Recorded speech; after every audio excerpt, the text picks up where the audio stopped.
Hoy día vamos a iniciar una serie sobre el libro, sobre la epístola, la carta de Judas.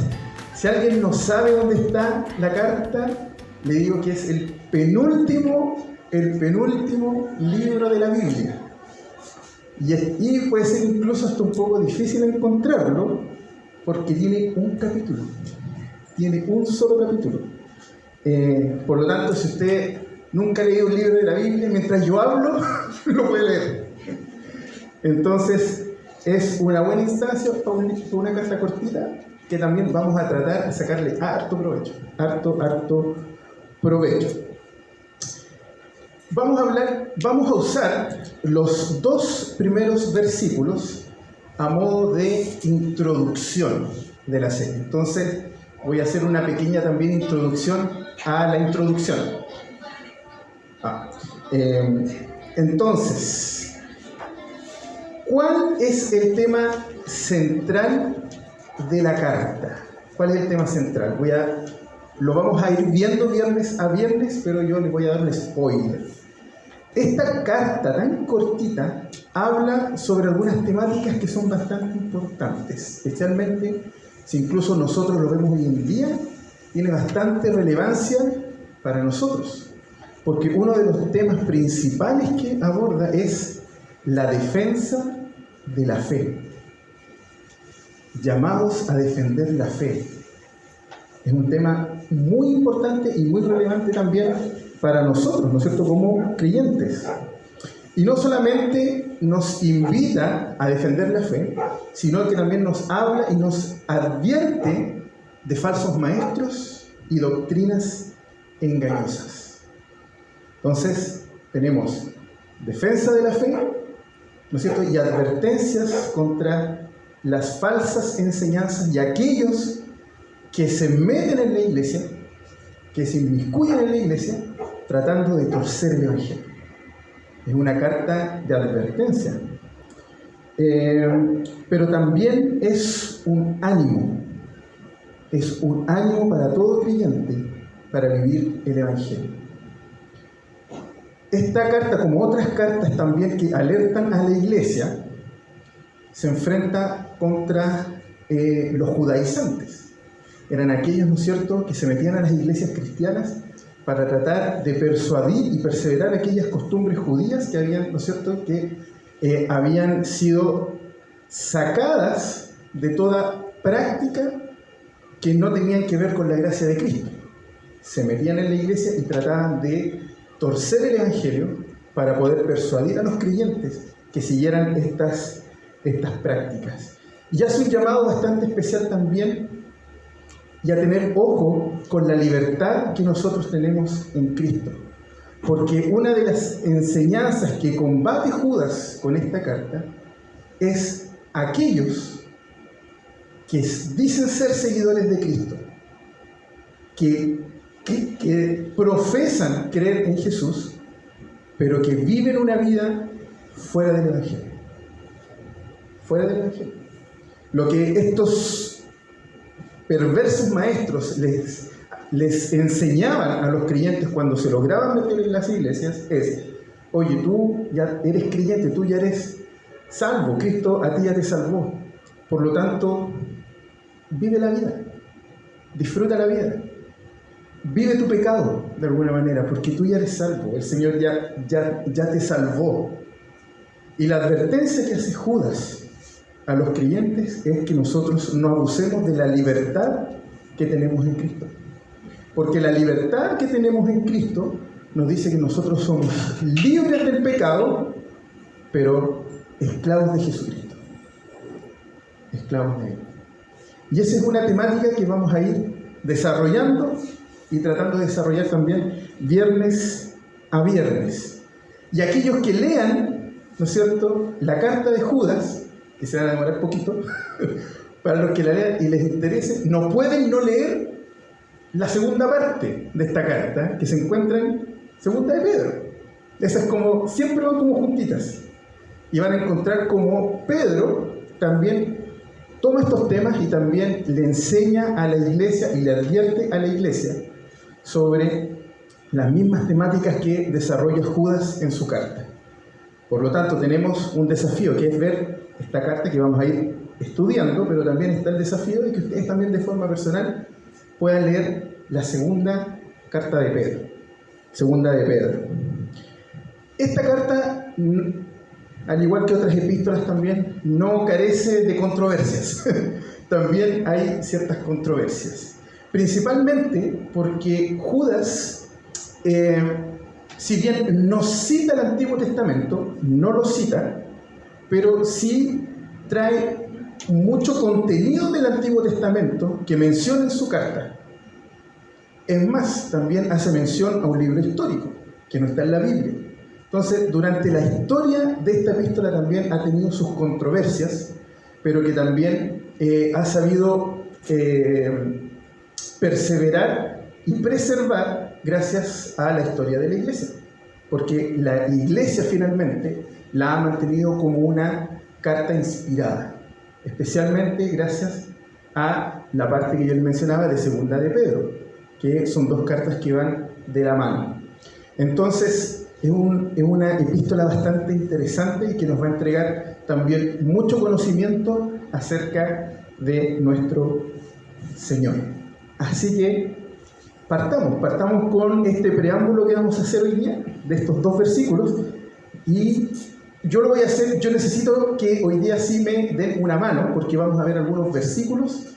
Entonces, si me pueden apoyar buscando en la Biblia, se los agradecería muchísimo para no salir a las 3 de la mañana, porque si no, nos vamos a demorar mucho. Entonces vamos a leer la primera parte del versículo 1. La primera parte del versículo 1. Y se me olvidó hasta qué hora tengo. Dale. ¿Hasta qué hora vamos a ver? ¿Hasta las 9? Ya. Judas, verso 1. Siervo de Jesucristo y hermano de Jacobo. Siervo de Jesucristo y hermano de Jacobo. Y una de las primeras preguntas que nos podemos hacer es ¿cuál? ¿Cuál es la primera pregunta con esto que acabamos de leer? ¿Quién? ¿Ah? ¿Quién es Judas? ¿Puede ser? ¿De qué Judas está hablando? ¿Quién será el autor de esta carta? No, el traidor, es diferente. ¿Será Judas Iscariote? ¿Sí? ¿No? ¿Cuántos creen que es Judas Iscariote? No, parece que no. Bueno. Pero resulta que el Señor, como es mucho más sabio y más inteligente que todos nosotros, Él nos dice que la Biblia se interpreta a sí misma y que nosotros podemos encontrar significado y respuestas en la misma escritura. Entonces, ¿quién me puede ayudar con Mateo 13, verso 55? No lo tengo, así que me van a tener que ayudar. No lo tengo, no. Ya van. ¿Lo leo? Sí, por favor. Dice, ¿no es este el hijo del carpintero? ¿No se llama su madre María y sus hermanos Jacobo, José, Simón y Judas? ¿No es este el hijo del carpintero? ¿Y cómo se llaman sus hermanos? María. Jacobo, ¿qué más? José, ¿no? ¿Juan? Simón, Judas. No es, ya. ¿Quién será entonces este Judas? El hermano de Jesús. El hermano. Pero a lo mejor ese versículo puede estar medio ahí nomás. A ver, veamos Marcos 6:3. Alguien con voz de arcángel, por favor, que lo lea. Yo también lo tengo, pero no lo tengo. Ya, si ustedes no tienen, la van y lo leer. ¿Quién? ¿Quién dice yo? La van, excelente, Vane. Jamás esperé que tú lo fueras. Ya dice, ¿no es este el carpintero, hijo de María, hermano de Jacobo, de José, de Judas y de Simón? ¿No están también aquí con nosotros sus hermanas? Y se escandalizaban de él. Este Judas es, como lo dicen los comentaristas bíblicos, medio hermano de Jesús, según lo que nos plantea la Biblia. Por lo tanto, no es el apóstol que traicionó a Cristo, sino es su medio hermano. Medio hermano porque son solamente hermanos de la misma madre. ¿No es cierto? Jesús, ¿no es cierto?, fue concebido por el Espíritu Santo. Entonces, este Judas es medio hermano de Jesús. Importante. Pero, ¿qué más nos dice la Biblia acerca de este Judas? Para que nos vayamos haciendo un contexto de quién escribió esta carta. Juan capítulo 7, versos del 1 al 5. Pueden ir buscándolo antes también, si quieren. Así me levantan la mano al tiro. Podríamos tener premios así para incentivar. ¿Quién puede leer Juan aparte de la mano? Un valiente. Sí. ¿Por aquí? ¿Por allá? ¿Quién? Ya, excelente. Sí. Después de estas cosas andaba Jesús en Galilea, y no quería andar en Judea, porque los judíos procuraban matarlo. Estaba cerca la fiesta de los judíos, la de los tabernacles. Y le dijeron sus hermanos: sal de aquí y vete a Judea, para que también tus discípulos vean las obras que haces. Porque ninguno que procura darse a conocer hace algo en secreto. Si estas cosas haces, manifiéstate al mundo, porque ni aun sus hermanos creían en él. Cristo, antes de ser crucificado y haber resucitado, ¿qué dice de sus hermanos? Que no creían. ¿Quién? No creían en él como el Mesías.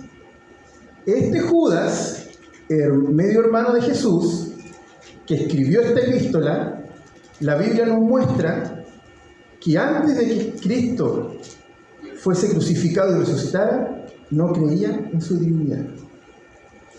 No creía en él. La misma Biblia nos está mostrando eso. ¿Y qué dice Hechos, capítulo 1, del 12 al 14?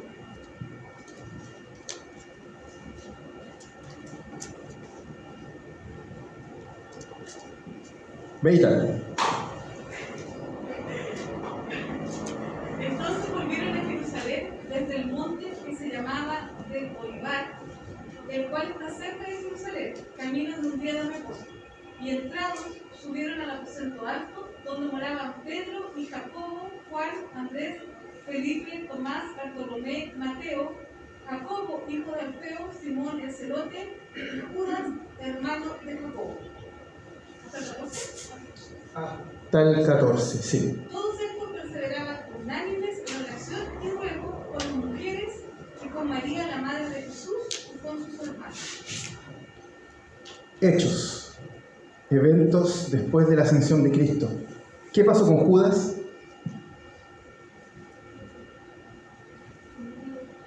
¿Qué dice el texto acerca de Judas?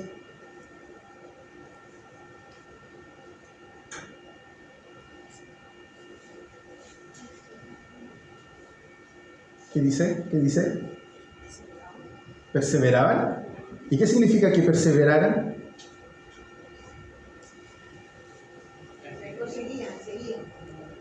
Judas se convirtió, después de la resurrección, en un seguidor de Cristo.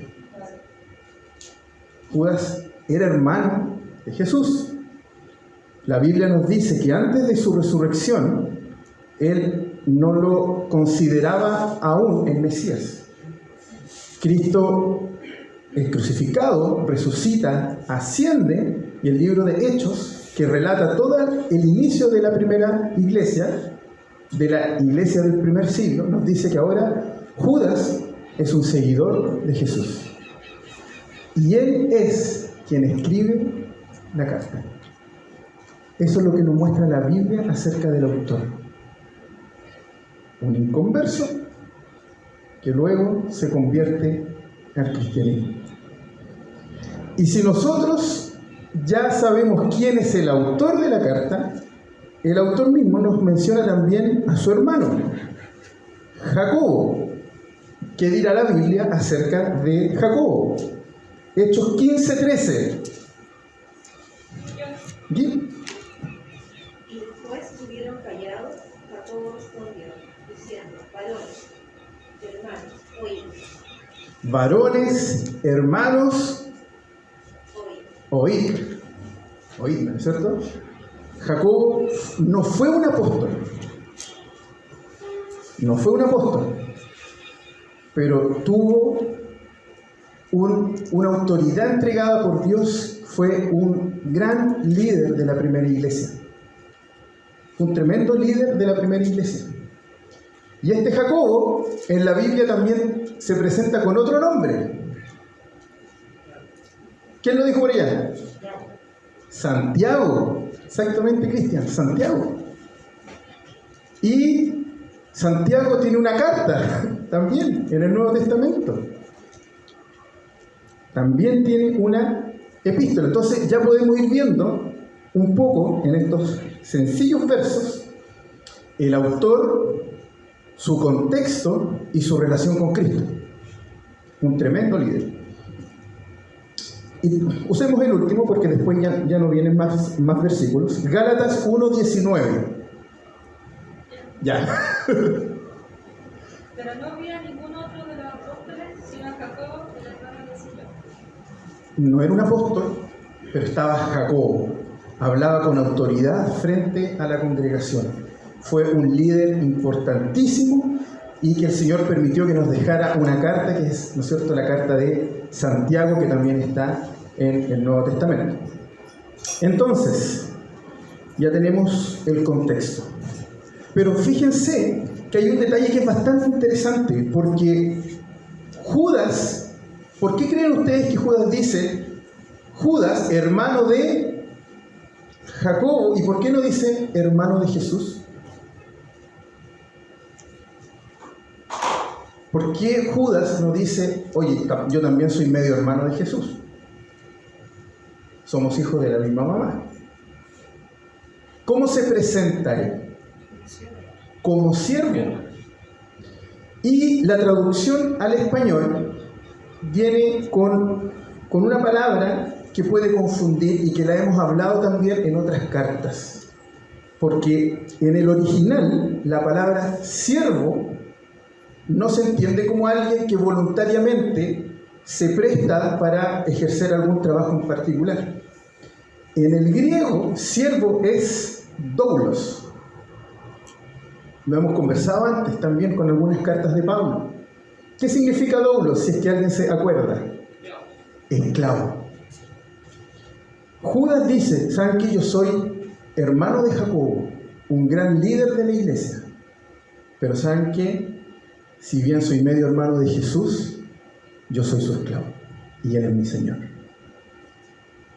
Y esto a lo mejor para ustedes podría ser un dato más, un simple dato más, pero es bastante importante, porque Judas fue alguien que creció con Jesús, comieron juntos en la misma mesa, tuvieron sobremesa lo más probable, pueden que hayan compartido a lo mejor de política, de religión, sobre la sociedad judía de esa época.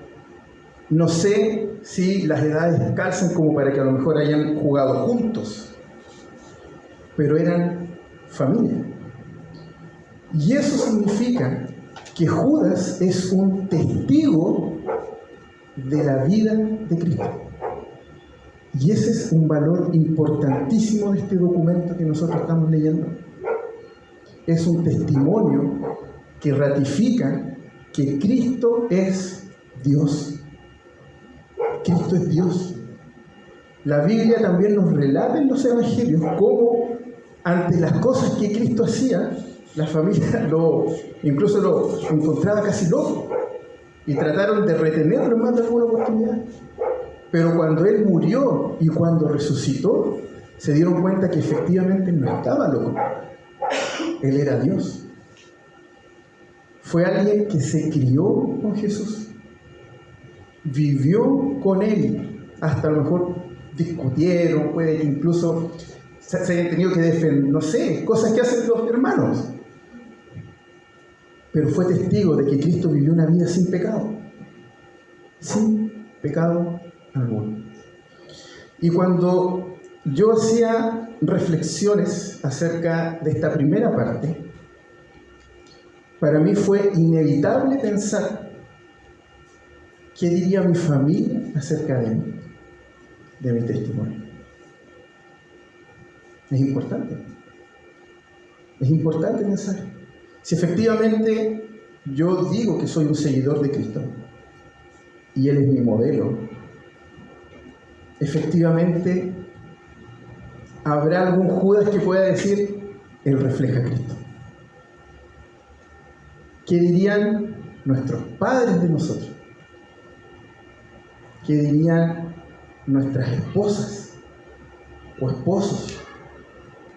¿Qué diría mi hermano? ¿Qué diría mi mamá? En fin. O todos aquellos que quizás me vieron, a lo mejor como inconverso, Cristo llegó a mi vida, yo digo y profeso ser seguidor de Jesucristo,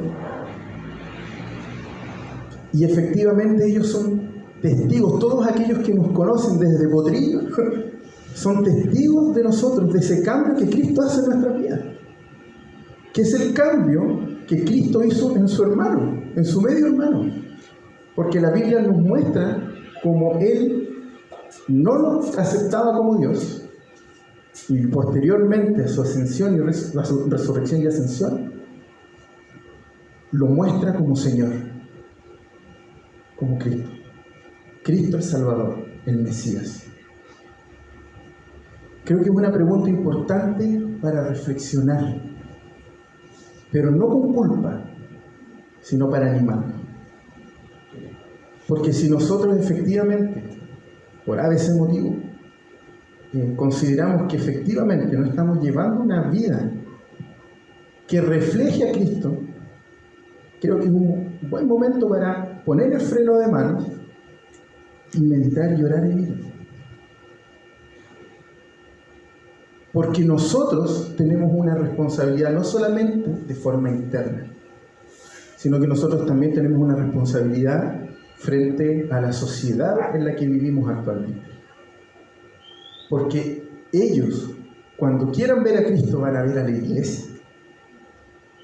Es la iglesia la responsable de llevar el Evangelio y de ser luz. Entonces, es importantísimo ver cómo Judas da con esta simple frase, con esta simple oración inicial, él da testimonio de la vida de Cristo. O sea, ¿quién más que alguien que vivía con Él? Que dormía en la misma casa con Él, que estaba en la misma mesa con Él. Y todos nosotros vivimos muchas situaciones distintas.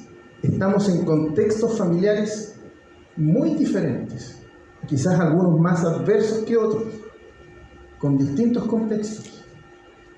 Pero es el mismo Señor a quien podemos ir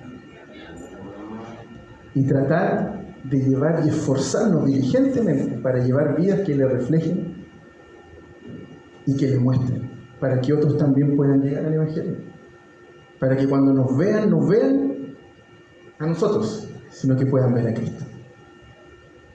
Es importante pensar en eso. Y así nosotros ya tenemos más o menos un contexto sobre quién es el autor de esta carta y cuáles son sus lazos. Recuerden que hoy estamos haciendo este tipo de introducción aprovechando estos dos primeros versículos. Entonces, continuemos con la parte B, del versículo 1, que dice: a los llamados, santificados en Dios Padre y guardados en Jesucristo. A los llamados, santificados en Dios Padre y guardados en Jesucristo. Entonces, en la primera parte, ¿qué vimos? El autor, ¿no es cierto? ¿Quién era el autor? Vimos el autor. Esta segunda sección del versículo 1, ¿de qué nos habla? El receptor, los destinatarios de esta carta. Leamos de nuevo: a los llamados, santificados en Dios Padre y guardados en Jesucristo. ¿quiénes serán los receptores, los destinatarios de esta epístola?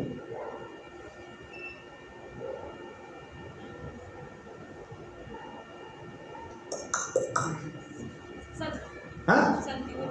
Los santificados, excelente. ¿Quién más? ¿Quién da más? Más. La iglesia. Mira, la iglesia. Y la verdad es que sí,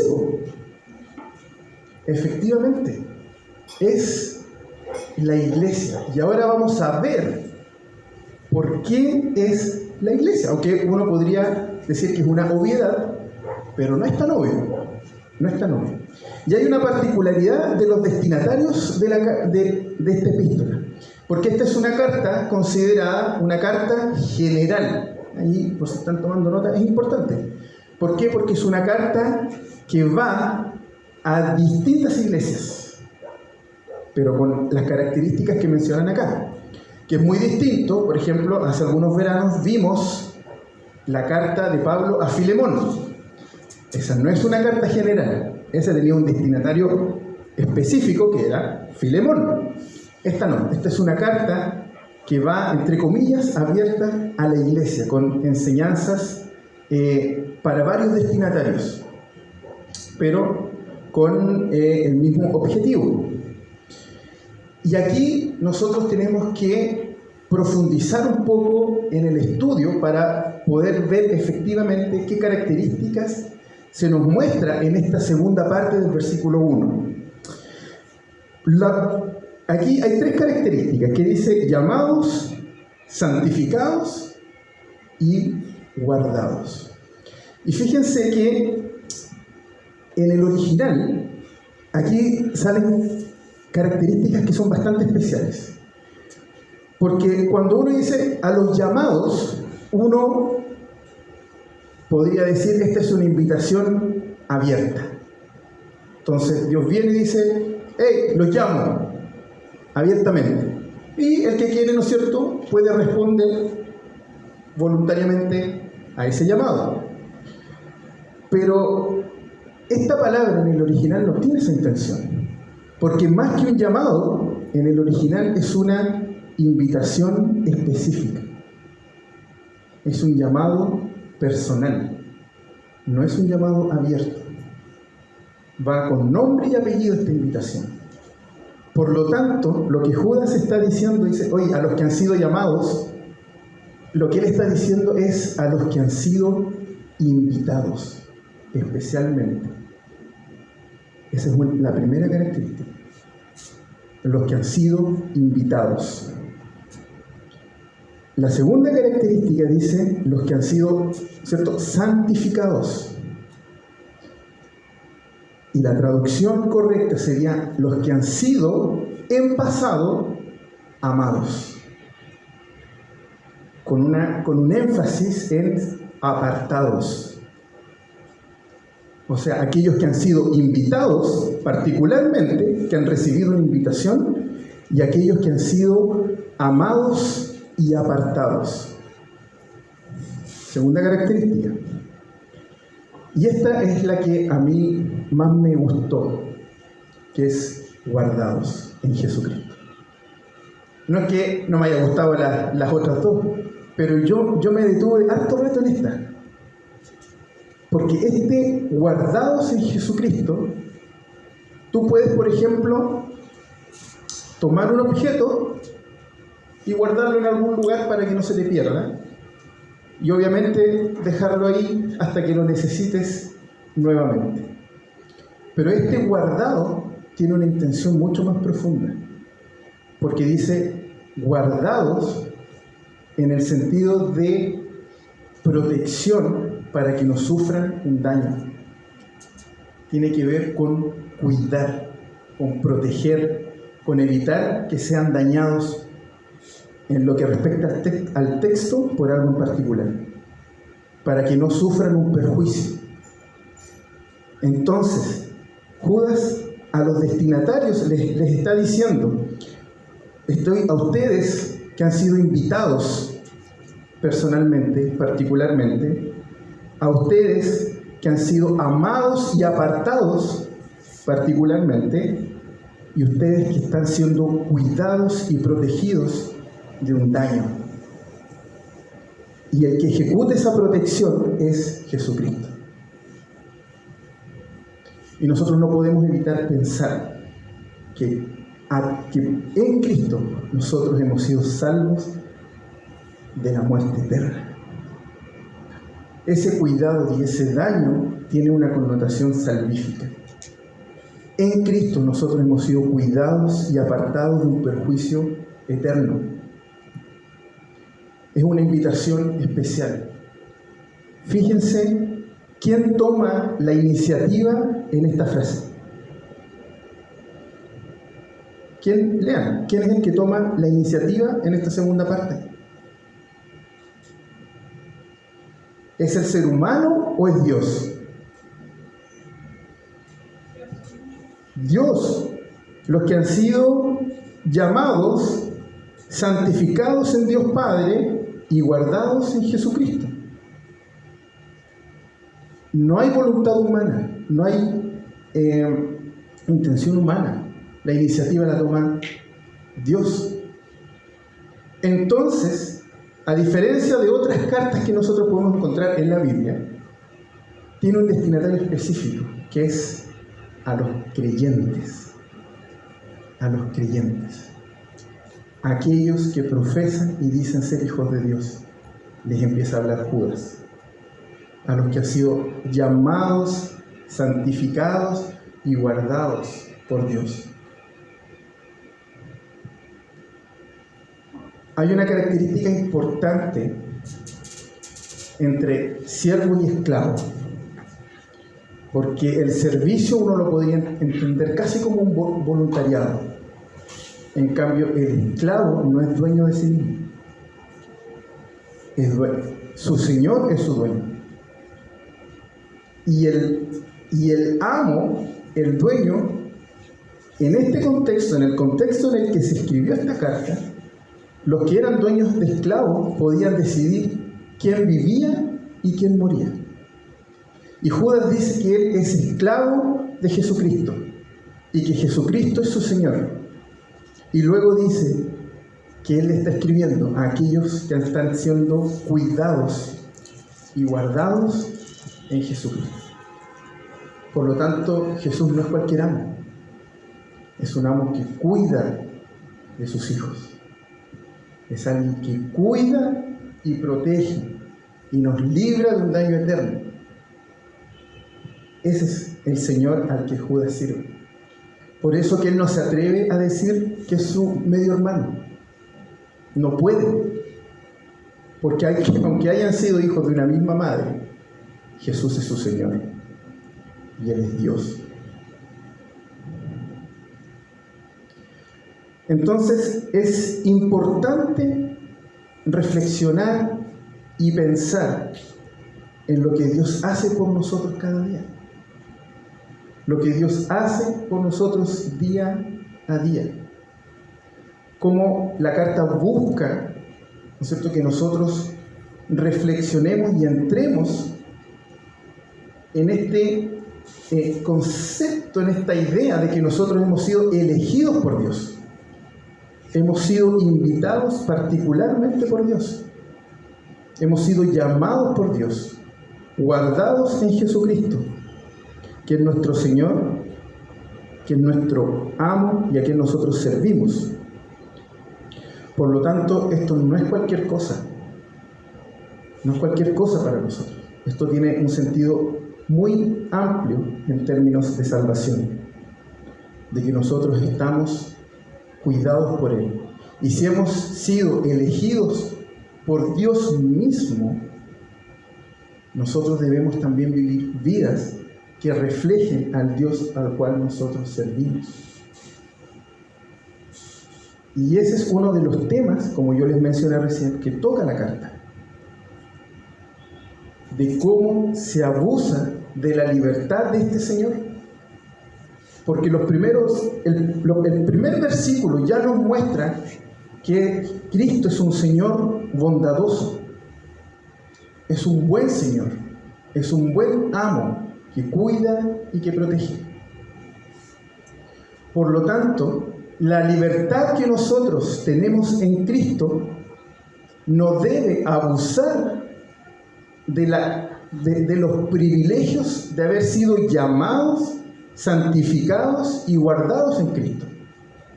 Por lo tanto, lo que Judas trata de incentivar a la iglesia es a que confronte la enseñanza que se permea en las iglesias de que nosotros somos salvos, por lo tanto yo prácticamente puedo vivir casi una doble vida. Decir que soy salvo, que he sido llamado por Dios, pero vivir una vida como inconverso. Eso era lo que se estaba enseñando. Tú tienes libertad en Cristo, decían estos maestros. El Señor ya te eligió, ya te llamó. Por lo tanto, hagas lo que hagas, tu salvación ya está asegurada. Puedes vivir como un inconverso. Y Judas dice no, porque aquel que ha sido llamado, santificado y guardado, responde a la salvación obedeciendo a su Señor. No hay diálogo con el pecado. Con el pecado no se dialoga, no se conversa. Por lo tanto, nosotros debemos vivir vidas que reflejen al Señor al cual nosotros servimos y del cual damos testimonio. El testimonio que dio Judas acerca de Cristo es el que nosotros también debemos dar en nuestras vidas. Si nosotros decimos que somos siervos de Jesucristo, debemos vivir como aquellos que disfrutan que han sido liberados del pecado, que son esclavos de Jesucristo y que este Señor les ha dado libertades, pero no para abusar de las libertades que nosotros tenemos en Él, sino para vivir vidas que le reflejen. Por lo tanto, cuando nosotros no respondemos a esa salvación como Dios quiere que su pueblo le responda, claramente nosotros deberíamos reflexionar y analizar nuestra vida y de cómo nosotros estamos viviendo efectivamente nuestro día a día. Porque lo que va a ver la familia, lo que va a ver los compañeros de trabajo, debería ser una vida transformada y cambiada por Dios. Y no otra cosa. Y no otra cosa. Entonces, en la primera parte, nosotros vimos al autor, ¿no es cierto? La primera parte nosotros vimos al autor. En la segunda parte vimos a los... ¿A quién vimos? Los destinatarios. Perfecto. Y ahora, si bien no es todo el mensaje, vamos a ver cómo este saludo nos introduce también en lo que vamos a empezar a ver el próximo viernes. Versículo 2. Versículo 2. Entonces dice, a los que han sido guardados en Jesucristo.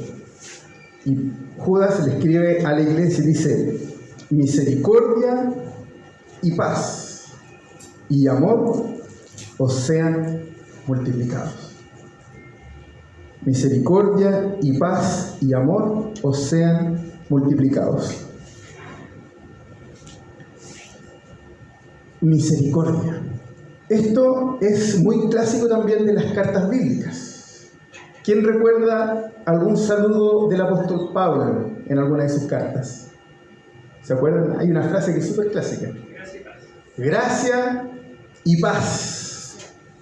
¿No es cierto? Gracia y paz. Pablo saluda así, ¿no es cierto? Se presenta, muestra las credenciales, se ha presentado también Romanos, Filipenses. Él dice también siervo de Jesucristo. En otras cartas tiene que sacar las credenciales cuando la iglesia está un poquito más rebelde. Dice apóstol de Jesucristo. Y termina siempre con un saludo. Yo no podría decir, oye, esto ya es casi un copy-paste, pero no. Tiene también un sentido y un norte. Y lo que está pidiendo Judas para la iglesia que va a recibir, o las iglesias que van a recibir esta carta, es primero, ¿qué es? Misericordia. ¿Qué es la misericordia? ¿Quién se la juega? Es una palabra que usamos bastante. Señor misericordioso. ¿Qué es la misericordia? ¿Quién me puede definir misericordia? Amor inmerecido, ¿ya? Ahí hay un concepto. ¿Qué más? Más. No juicio, ¿ya? Amor inmerecido, no juicio.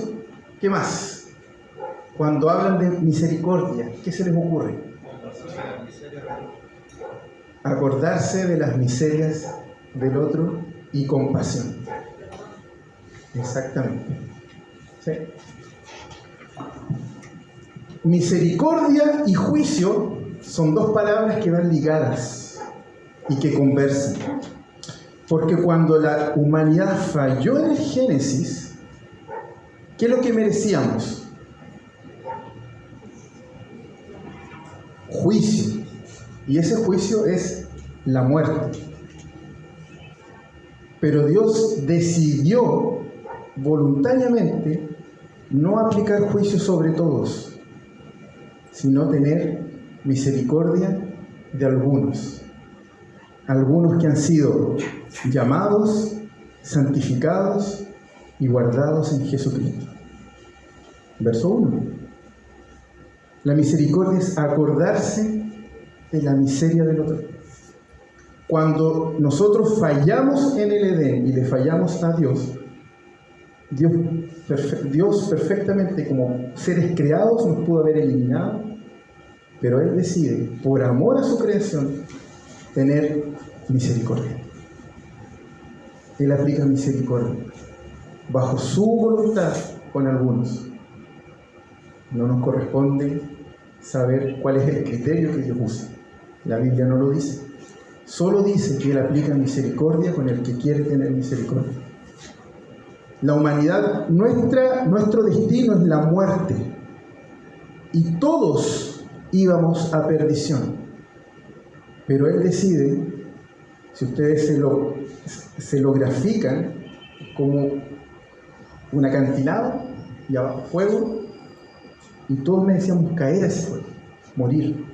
Y mientras caíamos, Dios decide empezar a rescatar a algunos. Él tiene misericordia de nosotros.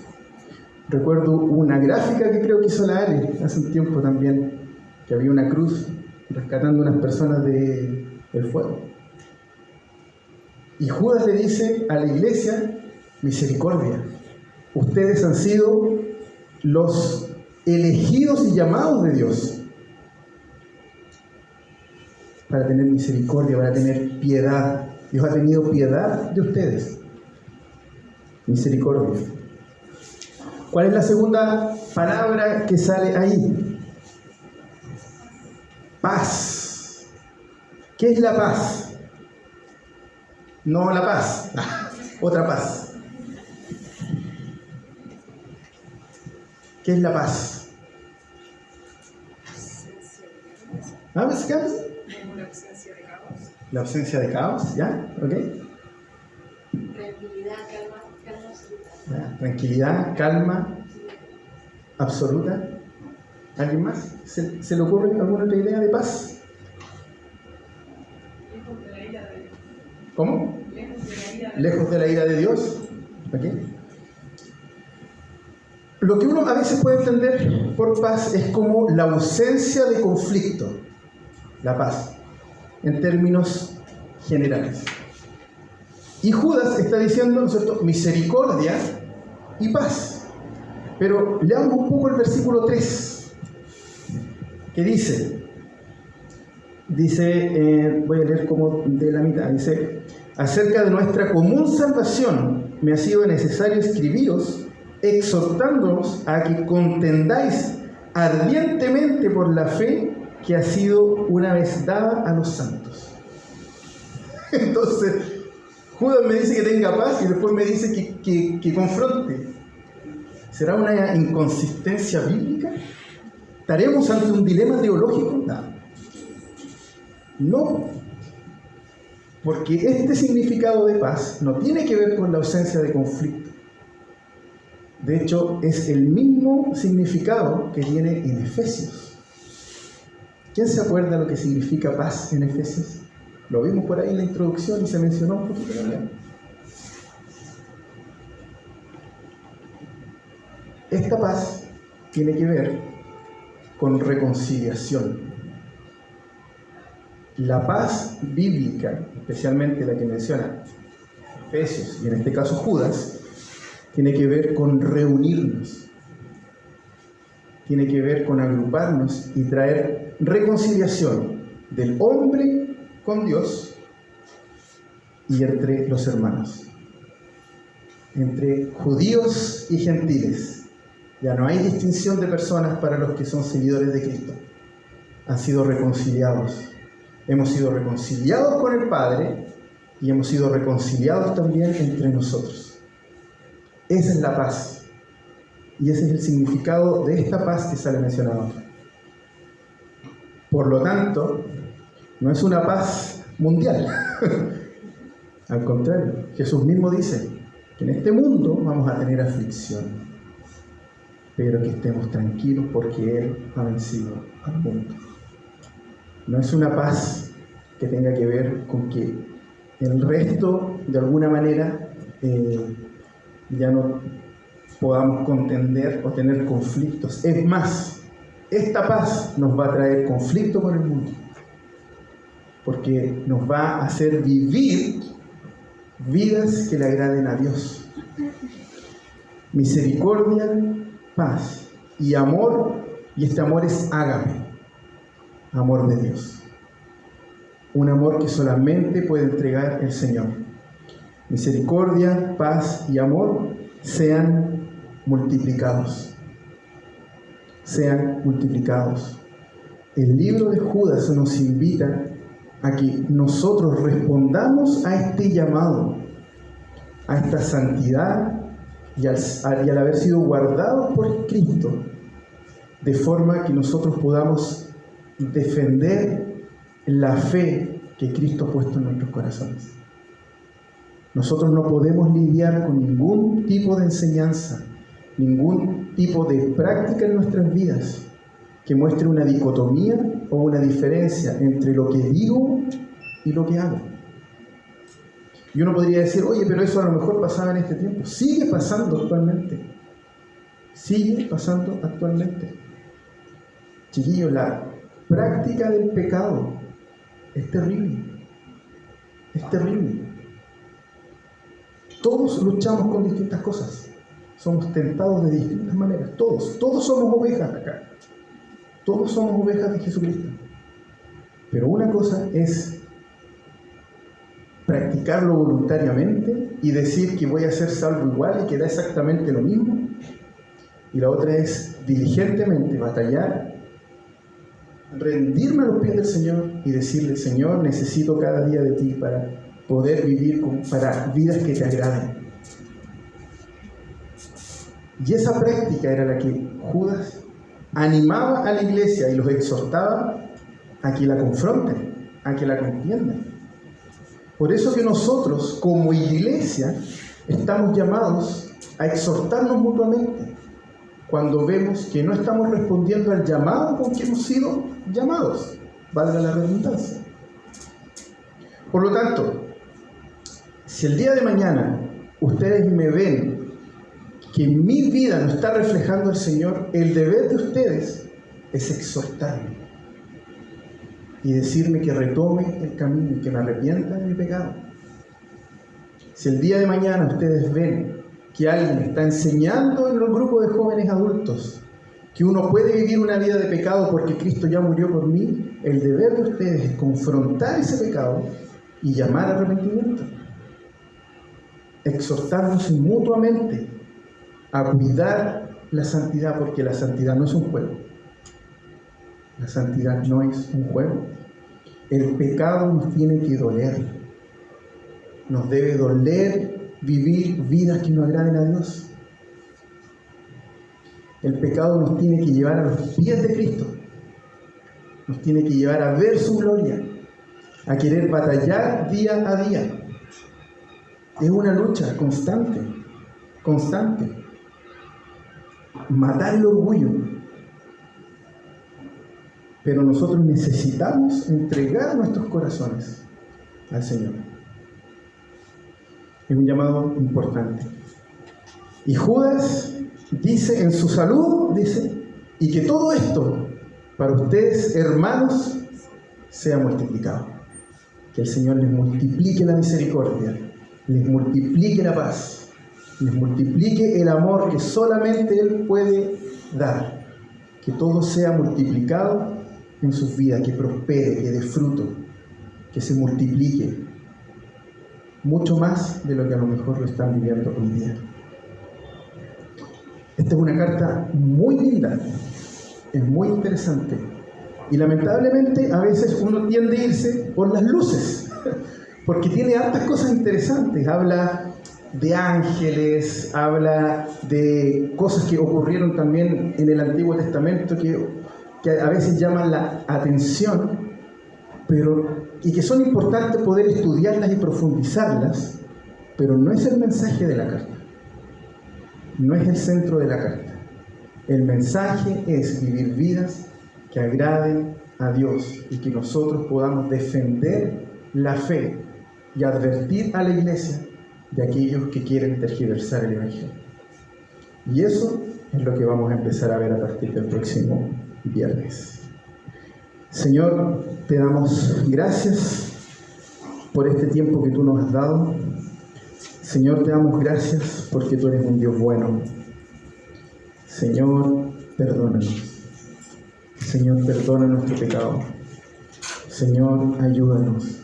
Te necesitamos. Señor, tú eres un Dios infinito y nosotros somos finitos. Señor, tú eres creador, nosotros somos criaturas. Señor, tú eres glorioso, nosotros somos seres limitados. Señor, tenemos que lidiar con esta carne. Te pedimos, Señor, que nos ayudes. No podemos, Señor, si tú no te muestras a nuestras vidas. Pon hermanos, Señor, que nos ayuden, que nos exhorten, que nos adviertan, que nos guíen, que estén dispuestos y disponibles, Señor, a vivir vidas en la libertad que tú nos has dado, Señor, y no abusar de ella. Que podamos también, Señor, persuadirnos de que debemos responder a tu salvación con obediencia, porque la adoración es enmarcada en la obediencia a tu palabra. Te damos gracias, Señor, porque queremos ser una iglesia que ante la sociedad te refleje. Señor, es un privilegio haber sido llamados por ti, santificados por ti, haber sido guardados y cuidados de la muerte eterna. Te necesitamos día a día. Necesitamos de tu misericordia, de tu paz, de tu amor. Ayúdanos, Señor. Te amamos, te exaltamos. Señor, yo oro por todos los chiquillos que están aquí hoy, Señor. Que tú puedas, Señor, tocar sus corazones. Que tengan hambre, Señor, de leer tu palabra, de estar contigo. Señor, que odien el pecado, que aborrezcan el pecado, que si están luchando, Señor, seamos diligentes en poder buscar ayuda. Si estamos batallando con la ira, con la rabia, con el orgullo, Señor, con tantas cosas con las que podemos estar luchando, Señor, te pido que tú nos ayudes, que tú nos bendigas. Porque como lo dice Gálatas, nosotros, Señor, no queremos agradar a los hombres, te queremos agradar a ti. Señor, queremos vivir vidas que te agradan. Y te damos gracias, Señor, por eso. Y te entregamos todo, todo. En el nombre de Jesús. Amén.